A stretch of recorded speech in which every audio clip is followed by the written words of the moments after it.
আচ্ছা অফিসার, ওই অ্যাকাউন্টটা কার কোনো খোঁজ পাননি না? খোঁজ তো নিয়েছি। অ্যাকচুয়ালি বিভিন্ন অফশোর অ্যাকাউন্ট থেকে বাউন্স করে করে টাকাটা ঢুকলে সোর্স অ্যাকাউন্ট কোনটা সেটা বোঝা যায় না। এক্ষেত্রে সেটাই ঘটেছে।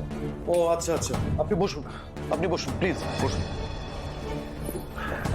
হ্যাঁ, ঋষু অবশ্য বলছিল, আমরা ভাবলাম আপনারা এক্সপার্ট, হয়তো কোনো রকম ভাবে আপনারা সোর্স অ্যাকাউন্টের হদিশটা পাবেন আর কি।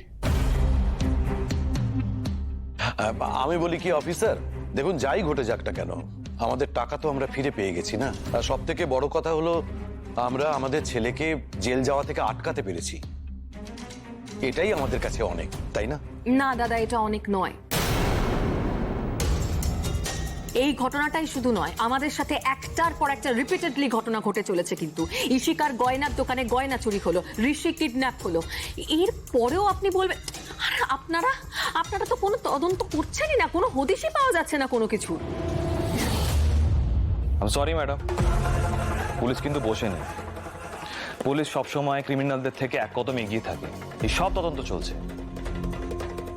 যারা গয়না নিয়ে পালিয়েছিল তাদের ধরার প্ল্যানও হয়ে গেছে।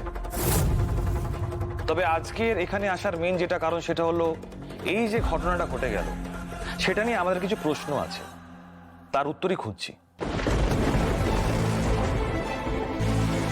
কি প্রশ্ন অফিসার? কি এমন হয়ে গেল যে ঋষি ব্যানার্জির অ্যাকাউন্টে ওরা টাকাটা ফেরত দিতে বাধ্য হবে?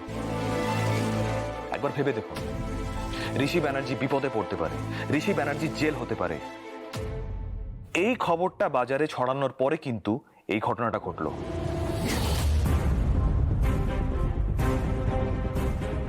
প্রশ্ন একটা আমারও আছে অফিসার। আপনি হয়তো নিশ্চয়ই নোটিস করেছেন, আমি কিন্তু এখনো পুরো টাকাটা ফেরত পাইনি। পেয়েছি শুধু 15 কোটি টাকা। আর যে আমাকে টাকাটা পাঠিয়েছে সে নিশ্চয়ই জানতো যে আমি যদি এই 15 কোটি টাকা না দিতে পারি তাহলে কিন্তু আমার জেল হতে পারে। তাই শুধু আমি 15 কোটি টাকাটাই পেয়েছি। তার মানে যে টাকাটা ফেরত দিয়েছে সে সবটাই জানতো। হ্যাঁ রে ঋষি, মানে তোর ঠিক কত টাকা লাগবে সেটা বাইরের লোক জানলো কেমন করে?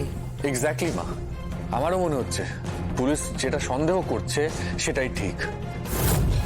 যে বা যারা এই ক্রাইমটা করেছে সে কোনো না কোনো ভাবে আমাদের বাড়ির সাথে যুক্ত।